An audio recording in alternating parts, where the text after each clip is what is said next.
19 COVID stories. Loss of immunity. October 2020.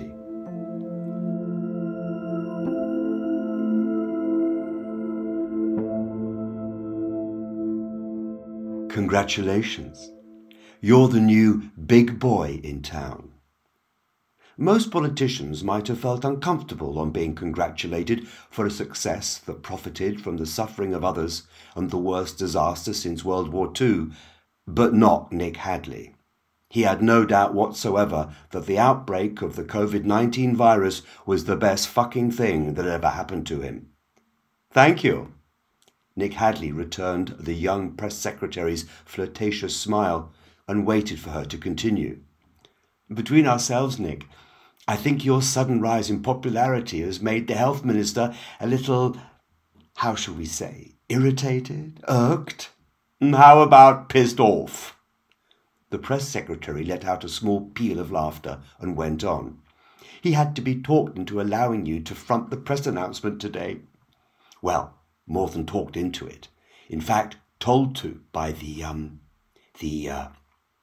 She was inviting Nick himself to provide the finale to her sentence, and he duly obliged. PM? The junior minister looked around the empty restricted access area. Journalists and film crews could be heard filing into the press room behind the closed door. Where's the team? I rather expected to have all the chief's cronies breathing down my neck. Oh no, Nick. I've got you all to myself. On being rewarded the post of Junior Health Minister the previous year, Nick Hadley had been crestfallen. After all the late hours, the tiresome intrigues, the phone calls, the clandestine meetings, he had been handed the poisoned chalice of ministerial politics, the position of fall guy on the bridge of the NHS Titanic, a hospital ship full of overcrowded waiting rooms and dodgy operating theatres destined to sink and take its second in command with it. Yet here he was, one pandemic and a photo op later, on the verge of a ministerial post. What a piece of luck! To have had his picture taken next to an 87-year-old pensioner on a ventilator, only for her to make a miraculous recovery 24 hours later, and this was the best bit, asking for him, Nick Hadley, to return in person to her bedside. Saint Nick fucking Hadley. No carefully constructed press campaign, photo op or ingenious party strategy could have planned it better.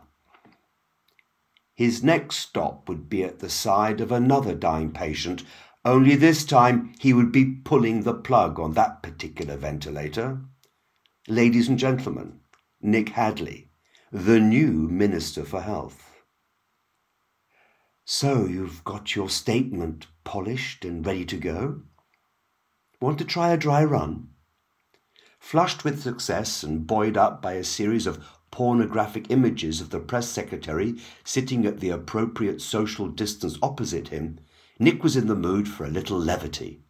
Oh yes, my slogan's going to be, stay at home unless you're in the mood for a party. Emboldened by laughter and the crossing of legs under a tight skirt, Nick tried another one-liner. Protective masks save lives, but not necessarily yours. Oh, Nick, you're incorrigible. The coquettish shaking of blonde curls spurred him on further. Okay, what about this? He stood up as if at a podium.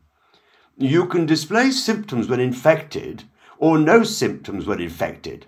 And on showing no symptoms, you can pass on the infection, or even pass on the infection when you're not infected. An infection which you can get again, even if you've never had it. The press secretary pulled her suit jacket tighter over a bulging blouse. Oh, Nick, you're riot. What about my big finish?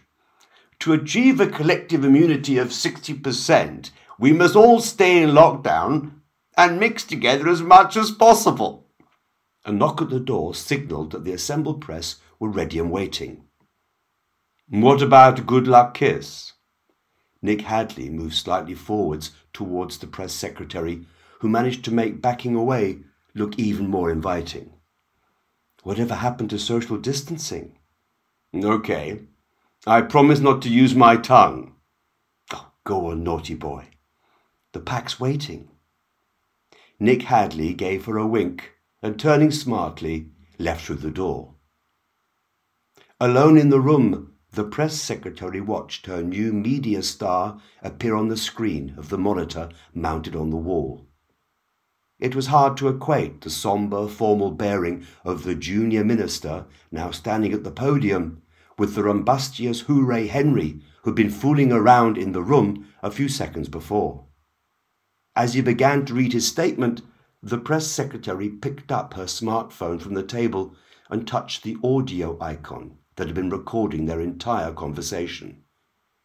He may have been free of infection up to this point, but Nick Hadley's political immunity was now over.